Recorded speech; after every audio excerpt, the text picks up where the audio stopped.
தேவன் எல்லாவற்றுக்கும் எல்லாமாய் இருக்கிறவர். அவருக்கு துதி கன மகிமை உண்டாகட்டும். ஸ்தோத்திரம். அல்லேலூயா. ஆமென். ஸ்தோத்திரம், ஸ்தோத்திரம், ஸ்தோத்திரம், ஸ்தோத்திரம், ஸ்தோத்திரம், ஸ்தோத்திரம். அல்லேலூயா.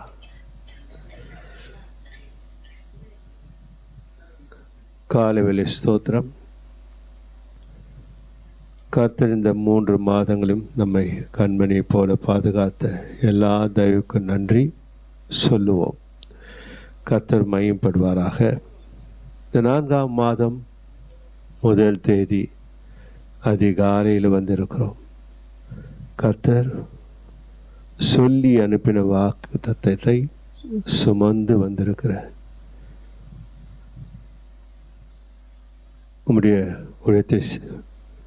உங்களுடைய ஊழியத்தை செய்கிறது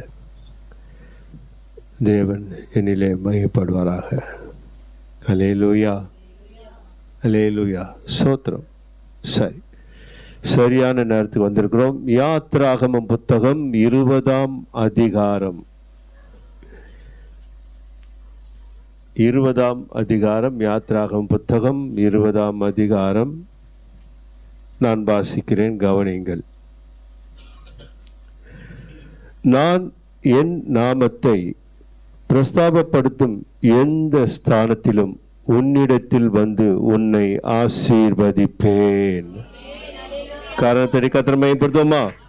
ஹல்லேலூயா, ஹல்லேலூயா. நன்றி ஆண்டவரே. எல்லாவற்றுக்கும் உடைய பரிசுத்த நாமத்துக்கு முன்பாக எங்களை முற்றிலும் தாழ்த்தி ஒப்புடுகிறோம். கர்த்தர் பெரியவர், உயர்ந்தவர், உன்னதமானவர். உடைய வார்த்தையின் மூலமாக எங்களில் மகிமைப்படுவீராக. தாழ்த்தி ஒப்புடுகிறோம். நீர் மாத்திரம் மகிமைப்படும். கிறிஸ்து இயேசுவின் நாமத்தில் பிதாவே, ஆமீன். அல்லேலூயா. வாசிக்கலாம். கவனிங்கள் அன்பு பிள்ளைகளே. மண்ணினாலே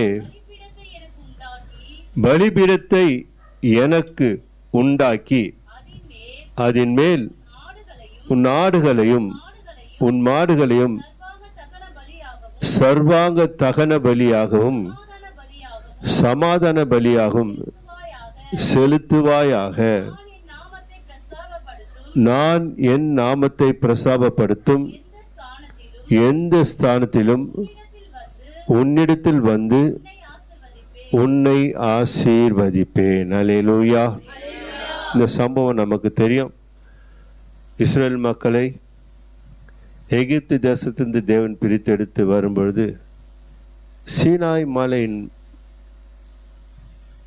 அருகாமையிலே, சீனாய் என்ற ஊரிலே வரும்பொழுது தேவன் மோசே மாத்திரம் மலை மேல் ஏறி வர அழைக்கிறார். அல்லேலூயா. மலையின் முகத்துவாரத்திற்கு மோசே கடந்து போகும்பொழுது அங்கே அக்கினி மயமான ஒரு பிரகாசம். அல்லேலூயா. மேகம் சூழ்ந்திருக்கிற ஒரு அனுபவம். அக்கினி மேகம் போல ஜனங்கள் பார்த்து நடுங்குகிறார்கள். ஆனால் அழைத்தவர் தேவன். அல்லேலூயா.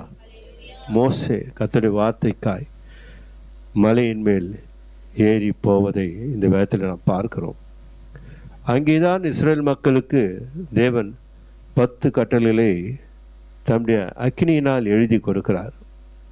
எழுதி கொடுத்து அனுப்புகிறார்.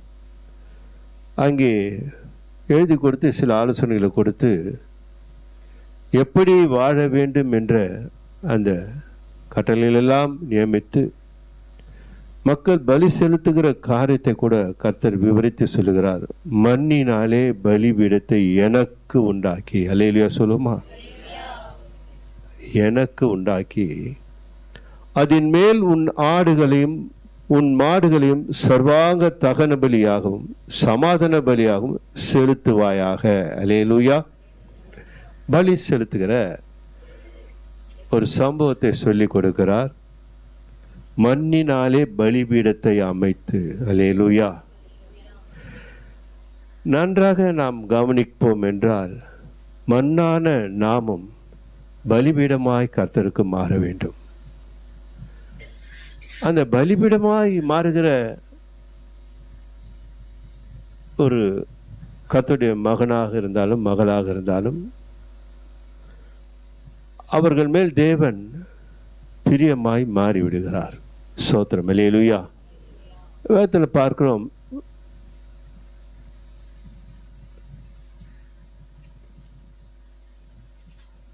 கர்த்தர் நிலவர் ஏசாயா 44:21 சொல்லப்பட்ட நீ, நான் சுருக்கமாக சொல்லிடுறேன், நீ என்னால் மறக்கப்படுவதில்லை.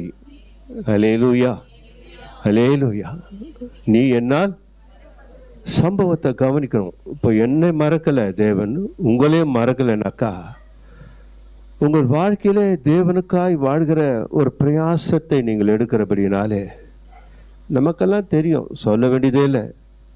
பிள்ளைங்க இருக்கிறாங்க, அவர் மேலே தகப்பன் தாயும் பிரியமாக இருக்கிறார்கள் என்றால் அவர்கள் எல்லா காரியங்களும் படிப்பாக இருக்கட்டும், கீழ்ப்படிதலாக இருக்கட்டும், மற்ற எல்லா காரியங்களும் பிள்ளைகளை பார்க்கும்போது அந்த பிள்ளைகள் மேலே ஒரு நேசம் இருக்கும். மனித சுபாவம் அப்படி இருக்கும்பொழுது கர்த்தர் கடவுள் பெரியவர். அல்லேலூயா.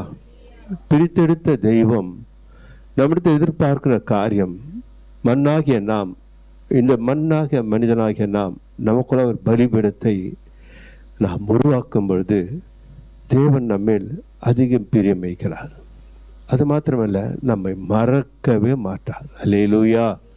பலியுள்ள ஒரு வாழ்க்கை, மண்ணினாலே பலிபீடம் அமைத்து கர்த்தர் ஸ்தோத்திரம். அல்லேலூயா. அப்போ அந்த வாழ்க்கையை கர்த்தர் எதிர்பார்க்கிறார். ஏன்? எதனால்? அவர் ஆசீர்வதிக்கிற பாத்திரங்களாய் நாம் மாற வேண்டும். அல்லேலூயா. அவருக்கு உகந்த பாத்திரங்களாக நாம் வாழும் பொழுது, அவருக்கு பிரியமான ஒரு பிள்ளைகளாய் வாழும்போது, நான் அடிக்கடி சொல்லுவேன், இப்போ பழைய பாத்திரமாக இருந்தால், கெட்டுப்போன பாத்திரமாக இருந்தால் அதில் எந்த பொருளும் வைக்க போவதில்லை. நம்ம உதாரணமாக குடும்ப காரியத்துக்கு வருவோம். நம்முடைய வாழ்க்கையிலே நடக்கிற சம்பவங்களை யோசித்து பார்ப்போமே. தேவையில்லாத பொருள் தான் அதை போடுவோம். ஏன்? பாத்திரம் சரியில்லை. அப்போது பிரியமான ஒரு பாத்திரமாக தேவன் அதை எதிர்பார்த்து தான் அந்த பலிபீடத்தை அமைக்க சொல்லுகிறார். அந்த பலிபீடம் அமைக்கப்பட்டது நிமித்தமாக அவர்கள் பலி செலுத்தும் பொழுது, நான், அல்லேலூயா சொல்கிறார் பாரு, கவனிங்க, அந்த வார்த்தையை கவனிங்க, நான் என் நாமத்தை பிரஸ்தாபப்படுத்தும் எந்த ஸ்தானத்திலும், அல்லேலூயா, பலிபீடத்தான் இடத்துல கர்த்தரை எங்கும் தொழுது கொள்கிற காலம் வந்தாச்சு. இப்போ அந்த காலத்தில் நாம் இருக்கிறோம். நம்ம எங்கேயும் ஸ்தோத்திரத்தை செலுத்தலாம், எங்கே வேணாலும் தேவனுக்கு பலியாய் வாழ முடியும். அல்லேலூயா. அதான் தேவன் நம்ம இடத்துல அதிகமாக, ஏன் நம்மை ஆசீர்வதிப்பதில் அவர் அதிக பிரியம் உள்ளவர். அல்லேலூயா. ஆசீர்வதித்து பார்க்கணும்னு, அழகு பார்க்கணும் இல்லையா? பிள்ளைங்களை ஸ்கூலுக்கு அனுப்பும்போது ட்ரெஸ் பண்ணுறோம், அப்படி இப்படி அதை அழகுப்படுத்தி அனுப்புகிறோம். அது பிள்ளைங்க படிக்க படிக்க அதோட அழகை நாம் ரசிக்கிறோம், அன்பால் ரசிக்கிறோம். இது எவ்வளவுக்கு உண்மையோ அதை காட்டிலும் உண்மை பரமதேவனுடைய உள்ளம். அல்லேலூயா. அதனால் நம்ம நேசிக்க அவருக்கு நாம் பலியாய் தாழ்த்தும் பொழுது அதிகமான நேசத்தை நம்மேல் வைக்கிறார். உலக மக்கள் வாழ்க்கையில் தேவன் இஸ்ரவேல் மக்களை பிரித்து தமக்கென்று தெரிந்து கொண்டு அந்த மக்களை வழி நடத்தி அவர்களுக்கு கட்டளைகளை கொடுத்து ஆசீர்வதிக்க பிரியமாக இருக்க இவர்கள் இப்படி வாழ வேண்டும் என்று கற்றுக் கொடுக்கிறார் மோசேயின் மூலமாக. அதே சம்பவம் தான், மாற்றமே இல்லை. அது நிழல் என்று வேதம் சொல்லுது, இது நிச்சயம். அல்லேலூயா சொல்லுமா? அல்லேலூயா. முன்மாதிரியாக கடவுள் நமக்கு மனிதனாய் வந்து பலியானது நமக்கெல்லாம் தெரியும். ஏன்? நாம் அதை கற்றுக்கொள்ளணும், அது வாழணும். பிதாவாகிய தேவனுடைய சித்தத்தை நிறைவேற்ற குமாரனாகிய இயேசு கிறிஸ்து வரும்பொழுது அப்போ நாம ஏமாத்திரம் கர்த்தர் ஸ்தோத்திரம். ஏன் செய்ய முடியாது? முயற்சி எடுக்கணும். 100% முடியும்னு சொல்கிறதில்ல. அல்லேலூயா. முழுக்க என்னால் முடியல, முடியும் என்ற அந்த எண்ணம் தான் முடிய வைக்கிறது. அதுதான் ரொம்ப முக்கியமானது. அல்லேலூயா. அது என்னால் முடியும்பா, கர்த்தர் ஸ்தோத்திரம். ஏன்னா பார்வோன் இடத்துல ரோமர் புத்தகம் 9ஆம் அதிகாரம் 15, 16, 17 வசனங்களை நாம் வாசிக்கும் பொழுது, அவர் மோசேயை நோக்கி, எவன் மேல் இரக்கமாய் இருக்க சித்தமாய் இருப்பேனோ அவன் மேல் இரக்கமாய் இருப்பேன், எவன் மேல் உருக்கமாய் இருக்க சித்தமாய் இருப்பேனோ அவன் மேல் உருக்கமாய் இருப்பேன் என்றார். அல்லேலூயா. அடுத்த வசனத்தை கவனிப்போம். ஆகையால் விரும்புகிறவனாலும் அல்ல, ஓடுகிறவனாலும் அல்ல, இறங்குகிற தேவனாலேயா. மலையிலையா சொல்லுமா. நாம என்னத்தான் நம்ம தனிப்பட்ட விதத்தில் நம்ம முயற்சிகள் ஓடினாலும், நம்ம என்னத்தான் தேடினாலும், தேவன் நம்ம மேல் ஒரு இரக்கத்தை வைக்கணும். மலையிலையா சொல்லுமா. மலையிலையா தேவனாலே எல்லாம் கூடும். கர்த்தர் நல்லவர், அவர் கிருபை என்றும் இல்லை. யார் மேலே இரக்கம் வைக்கிறாரோ அவர் மேலே இரக்கம் வைப்பார். யார் மேலே மனதுருக்கம் வைக்கிறாரோ மனதுருக்கம் வைப்பார். அந்த இரக்கத்தையும் மனதுருக்கத்தையும் பெற்றுக்கொள்ள பணம் காசு செலவு சொன்ன போகிறோமா? இல்லை. அல்லேலூயா. குணம் தான் முக்கியம். அல்லேலூயா. நம்முடைய மனம்தான் முக்கியம். வேறு ஒன்றும் இல்லை. எந்த வழியிலும் அந்த இரக்கத்தை கிருபையை பெற்றுக்கொள்ள அதற்கு விலை இல்லை. நம்முடைய மனமாகப்பட்டது அதை பெற்றுக்கொள்ள தாகம் உள்ளவர்களாக இருக்கும்போது கர்த்தரும் நம் மனதை பார்க்கிறார். அல்லேலூயா. முகத்தை பார்க்கிறவர் அல்ல, இருதயத்தை கர்த்தர் பார்க்கிறார். ஸ்தோத்திரம். அல்லேலூயா. அதுதான் சொல்கிறாரு. அடுத்த வசனத்தை வாசிக்கலாம். 17 வாசிக்கலாம். கவனிங்கள். மேலும் என்னுடைய வல்லமை உன்னிடத்தில் காண்பிக்கும்படியாக என்னுடைய நாமம் பூமியில் எங்கும் பிரசாபம் ஆகும்படியாகவும் உன்னை நிலைநிறுத்தினேன் என்று பார்வோனுடைய சொன்னதாக வேதத்தில் சொல்லி இருக்கிறதே. அல்லேலூயா. இங்கே தான் ரொம்ப கவனியம். இந்த சம்பவம்லாம் நடக்குது. நம்ம தேவனை எப்படி நம்ம மகிமைப்படுத்துகிறோம் என்பதை மேலும் என்னுடைய வல்லமை உன்னிடத்தில் காண்பிக்கும்படியாகும். அல்லேலூயா. அவருடைய நாமத்தை நம்முடைய ஒவ்வொரு வாழ்க்கையிலும் பிரஸ்தாபமாக்க அவர் விரும்புகிறார். அல்லேலூயா சொல்லுமா. அவருக்கு பிரியம், ஒரு பிரியம் நம்ம மேலே. என் நாமத்தை இந்த மகள் இந்த மகன் மகிமைப்படுத்துவார்களா, பிரஸ்தாபப்படுத்துவார்களா? ஏன்? உங்கள் நிமித்தமாக பிரஜாதிகள் மத்தியில் அவருடைய நாமம் மகிமைப்படும் பொழுது அவர் உங்களை இன்னும் ஆசீர்வதித்து எல்லைகளை பெருக பண்ணுவார். அல்லேலூயா சொல்லுமா. ஏன்? அதான் என் நாமத்தை பிரஸ்தாபப்படுத்தும் எந்த ஸ்தானத்திலும், நான் என் நாமத்தை பிரஸ்தாபம் எந்த ஸ்தானத்திலும் வந்து உன்னை ஆசீர்வதிக்கவே ஆசீர்வதிப்பேன். அல்லேலூயா.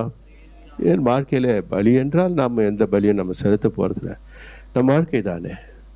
இந்த 3 சம்பவங்களை நாம் சுருக்கமாக, அநேக விஷயங்கள் இருந்தால் 3 சம்பவங்களை நாம் தேவ சமூகத்தில் பிரித்து பார்ப்போம். கர்த்தர் அதனால் புருஷர்களை பரிசுத்தவான்களை அவர் எப்படி அவர் உயர்த்தினார், ஆசீர்வதித்தார் என்பது தேவன் பொய்யுரையாத தேவன். அல்லேலூயா சொல்லுமா. சொன்ன வாக்கை அவர் நிறைவேற்ற என்று ஆயத்தமாய் இருக்கிறார். அவர் வார்த்தையை நமக்கு கொடுத்து அனுப்பியிருக்கிறார். அல்லேலூயா. ஏனென்றா ஒரு பக்தி வைராக்கியமுள்ள ஒரு வாழ்க்கை ஒரு பலி செலுத்துவது போலத்தான். முதலாவது ஒரு பக்தி வைராக்கியம். 2வது கர்த்தரை சார்ந்து வாழ்கிற, நீதான் ஆண்டவரை என்னை ஆசீர்வதிக்கணும், உம்மால தான் என் ஆசீர்வாதம் தெரியும் அப்படின்ட்டு ஒரு வாழ்கிற ஒரு வாழ்க்கை, அது ஒரு பலிபீடம். அல்லேலூயா. தேவனுடைய வார்த்தைக்கு அர்ப்பணித்துன்னு சொல்லலாம், இல்லை நிறைவேறும்படியாக ஒரு தாகன்னு சொல்லலாம், இல்லை முழுவதுமாக கீழ்ப்படுகிறேன் என்று சொல்லலாம். இது ஒரு பலி, இது ஒரு பலிபீடம். தேவன் பலிபீடத்தை உண்டு பண்ண சொல்கிறார். அப்போ நம்ம பலிபீடமாய் நம் வாழ்க்கையில் தேவனை அண்டிக் கொள்ளும் பொழுது ஒரு வைராக்கியம், பக்தி வைராக்கியம். அல்லேலூயா. அல்லேலூயா. ஏன்? அவர் வந்து ஆசீர்வதிப்பாராம். கர்த்தர் நல்லவர். அல்லேலூயா. பாருங்க, நீ என்னால் மறக்கப்படுது சொல்கிற அளவுக்கு தேவனுடைய உள்ளத்தில் நாம் இடம் பிடிக்க வேண்டும். அல்லேலூயா சொல்லுவோமா. அல்லேலூயா. நம்ம உலகத்தில் எதோ நம்ம நல்லது, அதெல்லாம் கர்த்தர் ஸ்தோத்திரம். ஆனால் சர்வத்தையும் சர்வலோகத்தையும் அடிக்கடி நான் சொல்லுவேன், நம்ம காண்கிறவர்களும் காணாதவைகளும் எல்லாவற்றையும் சர்வ வல்லமையுள்ள தேவன் படைக்கிற அவருடைய உள்ளத்திற்கு நாம் ஒரு பிரியத்தை ஏற்படுத்தி கொள்ள வேண்டும் என்றால், அல்லேலூயா, அவர் நம்மை மறக்கவே மாட்டார். அல்லேலூயா. மறந்துடுவாரா? இல்லை. அந்த பிரியத்தினாலே ஏதாவது செய்யணும் என் பிள்ளைகளுக்கு என்ற அந்த நினைவு தானே தவிர மறக்கிறவர் அல்ல. அல்லேலூயா. நீ என்னால் மறக்கப்படுது தீர்மானத்தை வைக்கிறார் பாருங்க. அப்போ எது காரணம் என்னாக்கா, நம்ம ஒவ்வொருவரும் தேவனுக்கு முன்பாக நிற்கும் பொழுது அவருடைய பூமி எங்கும் சுற்றி உலாவுடைய கண்கள் ஹல்லேலூயா விசேஷமாக பார்க்கிறது. கர்த்தர் ஸ்தோத்திரம். ஹல்லேலூயா. அதான் சொல்கிறாரு, என் நாமத்தை பிரஸ்தாபப்படுத்தும். அதாவது நீங்கள் உலகத்துக்கு எப்படி இருக்கிறீங்க? வெளிச்சமாக இருக்கிறீர்கள். நீங்கள் உலகத்துக்கு எப்படி இருக்கிறீங்க? உப்பாக இருக்கிறீர்கள். ஹல்லேலூயா. உங்கள் வெளிச்சத்தை கண்ட அநேகர் யாரை மகிமைப்படுத்துவார்களாம்? தேவனை மகிமைப்படுத்துவார்கள். அங்கே அவருடைய நாமம் மகிமைப்படுகிறது. நீங்கள் உலகத்துக்கு இருளிலிருந்து வெளிச்சத்தை பிரகாசிக்க சொன்ன தேவன், நீங்கள் வெளிச்சத்தின் பிள்ளைகளாக இருக்கிறபடினால உங்கள் வெளிச்சம் மற்றவர்களுக்கு போய் சேரணும். ஹல்லேலூயா சொல்லுமா? இதான் நாமத்தை பிரஸ்தாபப்படுத்தும். ஒவ்வொருடம் பேசுகிறார், நீ நான்றார் ஆண்டவர். கவனிங்க, அந்த ஒவ்வொரு வேர்டையும் கவனிங்க. நான், உன்னை.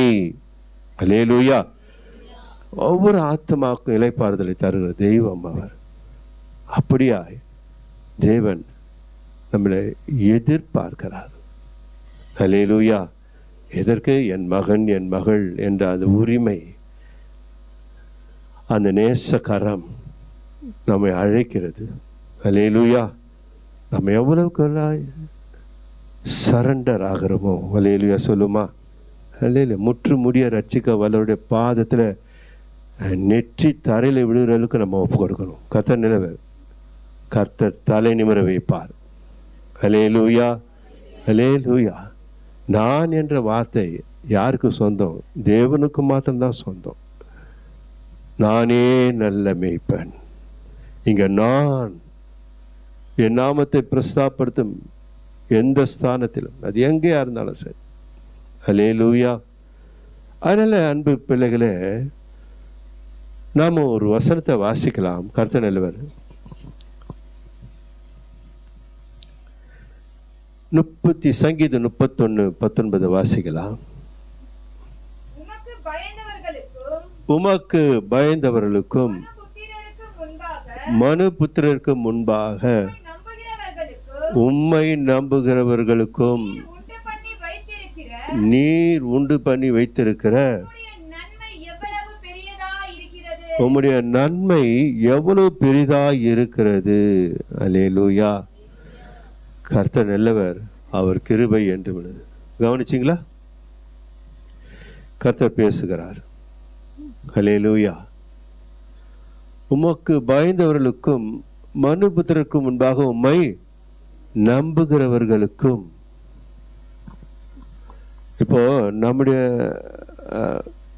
போக்குவரத்து, அதாவது கர்த்தருடைய சமூகத்தை சொல்கிறேன், சபைக்கு போகிறது வரது, சில பேருக்கு அது எரிச்சலாக இருக்கலாம், சில பேருக்கு எதுக்கு போகிறாங்கன்னு நினைக்கலாம். அல்லேலூயா. ஏன்? நம்பிக்கையற்றவர்கள் அவர்கள். ஆனால் நம்முடைய போக்கு வரத்தையும் நம்முடைய அந்த எல்லா அந்த நடக்கைகளையும் அவர்கள் உற்று கவனிக்கிறார்கள். இது ரொம்ப முக்கியமானது. அல்லேலூயா. அதுதான், உமக்கு பயந்தவர்களுக்கும் மனுபத்திற்கு உண்டாக உம்மை நம்புறல் காலம் வரும். அப்படிப்பட்டவர்கள் ஏன் இவங்க சர்ச்சுக்கு போகிறாங்க, என்னத்துக்கு போகிறாங்க, என்ன அப்படி அப்படின்ட்டு ஒரு சந்தேக கண்ணோட பார்க்குறாங்க பாருங்கள். அவர்கள் கண்கள் ஆச்சரியப்படும்படியாக கர்த்தர் ஒரு காரியத்தை செய்வார். அல்லேலூயா சொல்லுமா? அல்லேலூயா. ஏன்? கர்த்தருக்கு பயப்படுகிறோம். நாம் பயப்படுறோன்னா அடிக்கடி நான் சொல்லுவேன், நம்மளுக்கு தண்டனை கொடுத்துருவார் அந்த பயமே கிடையாது. நிச்சயமாக அப்படி ஒரு பயம் தேவனிடத்தில் இல்லை. என் தேவன் அன்பாகவே இருக்கிறார். ஏன்னா அவருடைய பிள்ளைகள், பிள்ளைகளை தகப்பன் தண்டிக்கிறாருனாக்கா பிள்ளைங்க எதுக்கு பயப்படுது? நம்ம நல்லா இருக்கணும்னு தான் அப்பா அடிக்கிறார். அல்லேலூயா. அதே போல் சிறு சிறு சிக்ஷைகள் தேவனால் அனுமதிக்கப்படலாம், ஆனால் தண்டனைகள் அல்ல. அல்லேலூயா. மனுபுத்திற்கு முன்பாக உமக்கு பயந்தவர்களுக்கும் மனுபுத்திற்கு முன்பாக உம்மை நம்புறவர்களுக்கும் நீர் உண்டு பண்ணி வைத்திருக்கிற உம்முடைய நன்மை எவ்வளவு பெரிதாக இருக்கிறது. தெரியாது நமக்கு என்ன ஆசீர்வாதம் வைத்திருக்காருன்னு தெரியாது. இப்போ நான் ஆரம்பத்தில் நான் இருக்கும்போது இப்படி இங்கே நிற்பேன்னு எனக்கு தெரியுமா? தெரியாது. ஆனால் கர்த்தருக்கு பயப்படுறேன். மற்ற மனுஷாளுக்கு உண்டாக சாட்சியாக இருக்க முடியாது. நான் பிரயாசங்களை எடுக்கிறேன். அல்லேலூயா. ஒவ்வொருத்தருக்கும் அது பொருந்தும், ஒவ்வொருத்தருக்கும் பொருந்தும், எல்லாருக்கும் பொருந்தும். தேவன் எல்லாருக்கும் பிள்ளைகளாக இருக்கிறோம். தேவன் எல்லாரையும் நேசிக்கிறார். பாருங்க, நம்ம தானியேல் புத்தகத்தில் வருவோம், வசனத்தை வைக்கலாம், அப்படியே இருக்கட்டும். கர்த்தர் நல்லவர். அல்லேலூயா. இப்போது 3 பேரை என்ன பண்ணுறாங்க, தானியேல் சம்பவம், சிங்கா சம்பவம் அது இருக்கட்டும். இப்போது 3 பேர், சாத்ராக், மேஷாக், ஆபேத்நேகோ 3 பேர் இருக்கிறாங்க இல்லையா? அவங்க 3 பேரை எங்கே கொண்டு போகிறாங்க? அக்கினிக்கு கொண்டு போகிறாங்க. அவங்கள கொண்டு வராங்கனாக்கா அந்த இடம் சுற்றி ஜனங்கள் இருக்கும், ராஜா இருக்கிறாரு, எல்லா மந்திரிமார்கள் இருக்கிறாங்க, எல்லாமே இருக்கிறாங்க. அவர்களை அழைத்து கொண்டு போகிற போர் சேவர்கள் அழைத்து கொண்டு வராங்க. அந்த 3 பேரும் சொல்கிறாங்க, நீங்கள் யூத தேசத்தில் சகோதரர்கள், நீங்கள் இந்த ராஜாவுடைய தீர்மானம் உங்களுக்கு தெரியல, ஒன்றும் இல்லை, இப்போ கூட நீங்கள் என்ன பண்ணிடலாம், மன்னிப்பு கேட்கலாம். அல்லேலூயா, அல்லேலூயா. ஆனால் பக்தி வைராக்கியம் இருக்கிறதே, அது விட்டு கொடுக்கவே கொடுக்காது. அதான் பலி பீடம். அல்லேலூயா.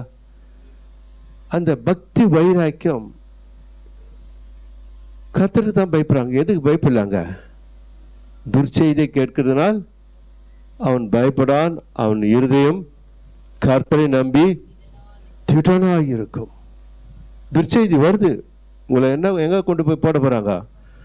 அக்கினி ஜுவாலையில் கொண்டு போட போகிறாங்க. அது 7 மடங்கு தீசூலை. கர்த்தர் ஸ்தோத்திரம். அல்லேலூயா. நடுங்க வேண்டிய ஒரு காரியம், பயந்து மறுதளித்து ஓட வேண்டிய ஒரு சம்பவம்.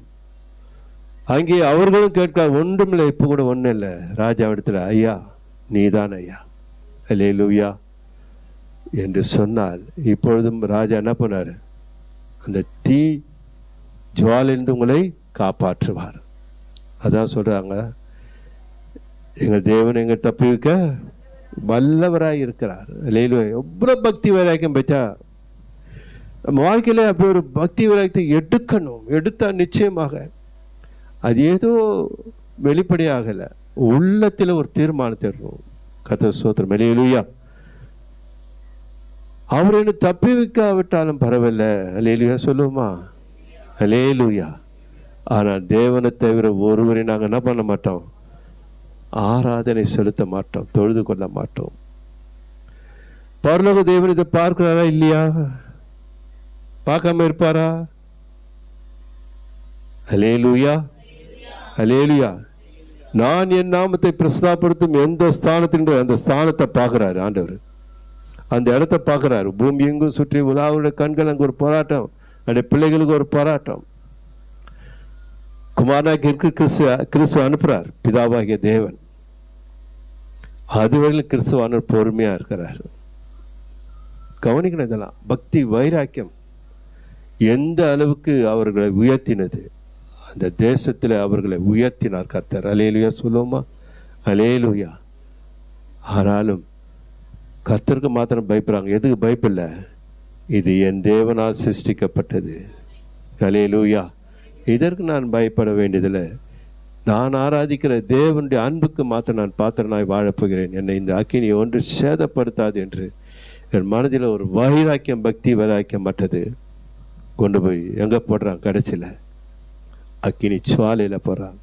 கர்த்தர் ஸ்தோத்திரம். அல்லேலூயா, அல்லேலூயா. வாழ்க்கையில் எவ்வளவு தான் நமக்கு சோதனைகள் வந்தாலும் ஒன்று மாத்திரம் புரிந்து கொள்ளுங்கள், நீங்கள் எடுக்கிற ஒவ்வொரு காலடி தடங்களும் கர்த்தருக்குரியதாக இருக்கணும், உறுதியாக இருக்கணும்.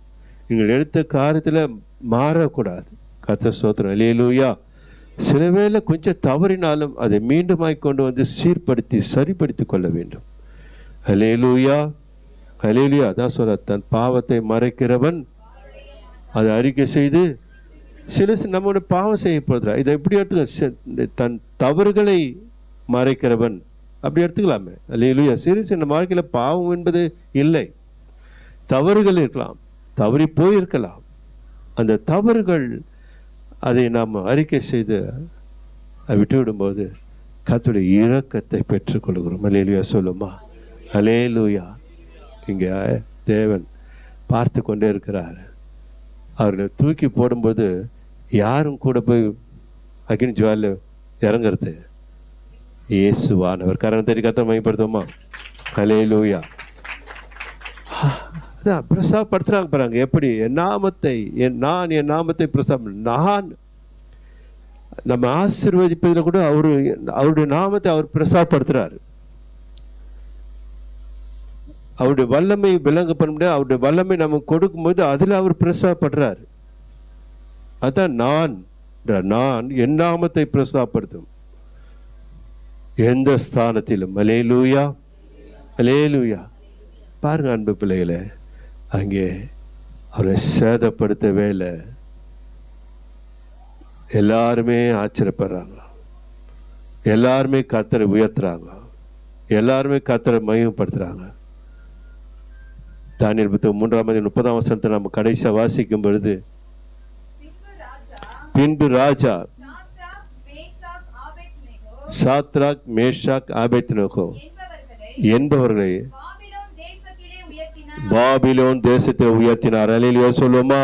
அல்லேலூயா. அந்த பக்தி வைராக்கியமாகப்பட்டது, தேவனுக்காய் நிற்க வேண்டும் என்ற அந்த வைராக்கியமாகப்பட்டது அந்த பாபிலோன் தேசத்திலே கர்த்தர் அவர்கள் உயர வைத்தார். அல்லேலூயா சொல்லுமா?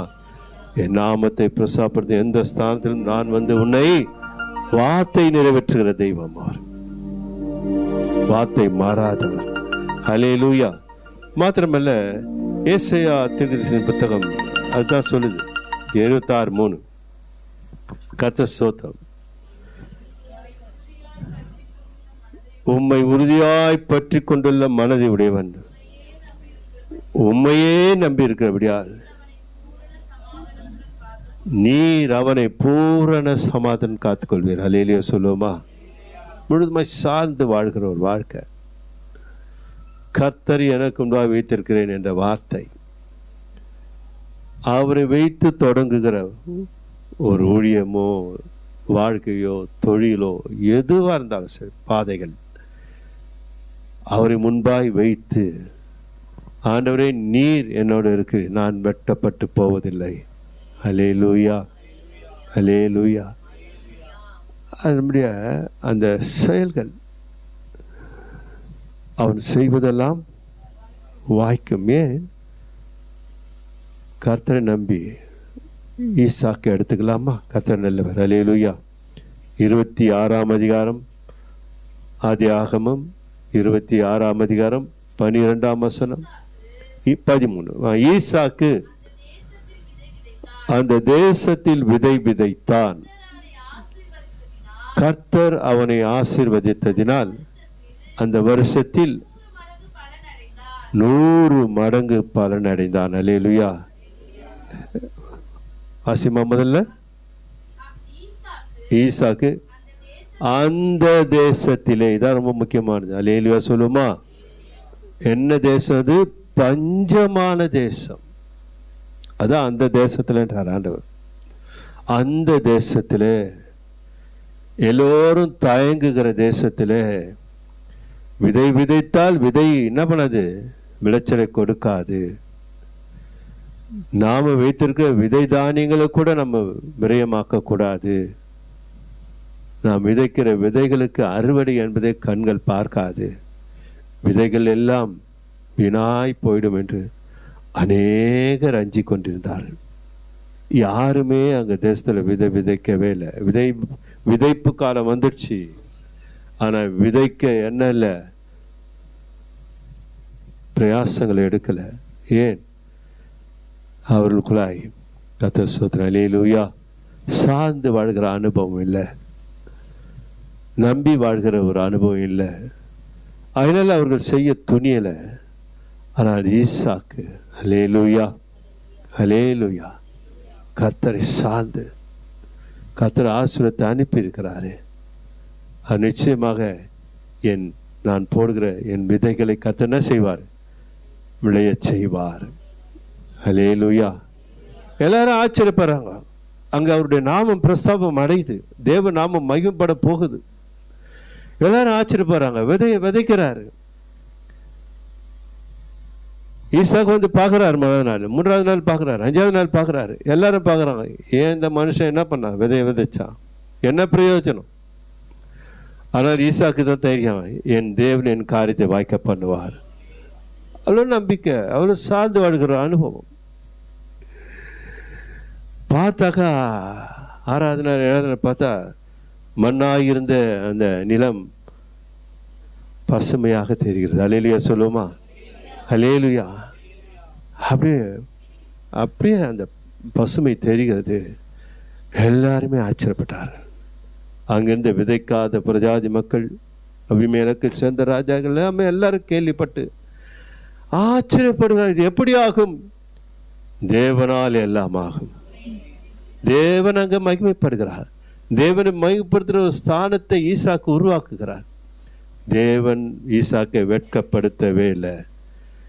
அல்லேலூயா. யாரை நம்பி செய்கிற காரியம் இது? தேவனை நம்பி செய்கிற காரியம். வெட்கப்பட்டு போக மாட்டேன் ஆண்டவரே.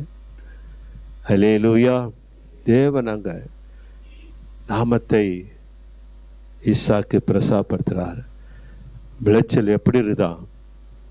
100 அத்தனையான விளைச்சலை. ஏன்? கர்த்தர் சார்ந்து வாழ்ந்தா நிச்சயமாக நாம் செய்கிற காரியங்களாம் ஜெயமாய் மாறும். அல்லேலூயா. அதனால் கர்த்தர் அதில் மகிமைப்படுகிறார். நாம் மகிமைப்படுத்துகிற ஒரு வாழ்க்கை, அதான் ஆரம்பத்தில் சொன்ன மண்ணினாலே பலிபீடம், அதான் சொன்ன நல்ல பாத்திரம். இதெல்லாம் கவனிக்கணும். ஏன்? கர்த்தருடைய ஆசீர்வாதம் அதில் என்ன இருக்காது? வேதனைகள் இருக்காது. நம்முடைய முயற்சிகள் இருக்கலாம், நிச்சயமாக இருக்கலாம். ஆனால் கர்த்தர் இல்லாமல் இருக்கிற முயற்சிகள், பலிபீடமாக்கப்பட்டாத ஒரு முயற்சிகள் ஆசீர்வாதத்தை கொடுக்கும், நிச்சயமாய் கொடுக்கும். கர்த்தர் ஸ்தோத்திரம். அல்லேலூயா. ஆனால் வார்த்தை அங்கே இல்லை. என்னதான் இருக்குது? வேதனைகள் பெருகும். அல்லேலூயா. அது அவ்வளவுக்கு அவ்வளவு உண்மை. கர்த்தர் நல்லவர். அதனால் பிரஸ்தாபப்படுத்துகிற ஒரு வாழ்க்கை நம் வாழ்க்கையிலே நாம் உருவாக்கும் பொழுது கர்த்தர் சொல்கிறார், நீ என்னால் மறக்கப்படுவதில்லை. அல்லேலூயா. அதில் தேவன் வார்த்தைக்கு எவ்வளவுதான் வாழ்க்கையில் நமக்கு தோல்விகள் வந்தாலும், போராட்டங்கள், சோர்வுகள் வந்தாலும், தேவனுடைய வார்த்தையின் மேலே ஒரு தாகம், தேவனுடைய வார்த்தையை நிறைவேற்ற வேண்டும் என்ற அந்த ஏக்கம், அப்படி கூட சொல்லலாம். தேவனுடைய வார்த்தையை நிறைவேற்ற வேண்டும் என்ற கீழ்ப்படிதல், அது கீழ்ப்படிதல் தான். எவ்வளவுக்கு நாம் தேவனுடைய வார்த்தையை நிறைவேற்ற வேண்டும் என்ற அந்த எண்ணத்தை கர்த்தர் நம்ம நிறைவேற்ற வேண்டும் என்று சில வேளை சூழ்நிலைகள் நிறைவேற்ற முடியாமல் இருந்தாலும் அந்த ஆண்டவருடைய கண்கள் பூமி எங்கும் சுற்றி உலாகுறது என்றால் மனுஷனோ முகத்தை பார்ப்பான், கர்த்தர் நம்முடைய எண்ணங்களை ஆராய்ந்து பார்ப்பார். அல்லேலூயா. அப்படித்தான் புதிய ஏற்பாட்டில் பார்க்குறோம் பேதுருவின் காரியத்தை. அல்லேலூயா சொல்லுவோமா? அல்லேலூயா. அந்த புத்தகத்தை எடுத்துக்கொள்வோமா? என்ன அதிகாரம் அது? 5ஆம் அதிகாரம். லூக்கா 5ஆம் அதிகாரம் 4ஆம் வசனம் 5ஆம் வசனத்தை 4ஆம் வசனம். அவர் முதலிருந்து வாசி 3ஆம் வசனம். அப்பொழுது அந்த படகுகளில் ஒன்றில் ஏறினார். அல்லேலூயா சொல்லுமா? அது யாருடையதாக இருந்தது? அதான் பலிபீடம். தன்னுடைய படகை இத்தனைக்கும் வெறுமையாக வராரு, ரொம்ப சோர்ந்து வராரு. யாராவது கேட்டாக்கா திட்டுற அளவுக்கு கோபம், எதிர்பார்ப்புகள் தோல்வி ஆயிடுச்சு, நினைத்த காரியம் நடக்கலை. சில வேளை குடும்பத்தில் அதுமாரி நடக்கிறது உண்டு. நம்ம சில காரியத்தை நம்ம சோர்ந்து நம்ம காரியங்கள் இல்லைனாக்கா கொஞ்சம் எரிச்சலாக இருப்பார். யார் எதனா கேட்டால் சரியான பதிலே வராது, தாறுமாறாய் வரும்.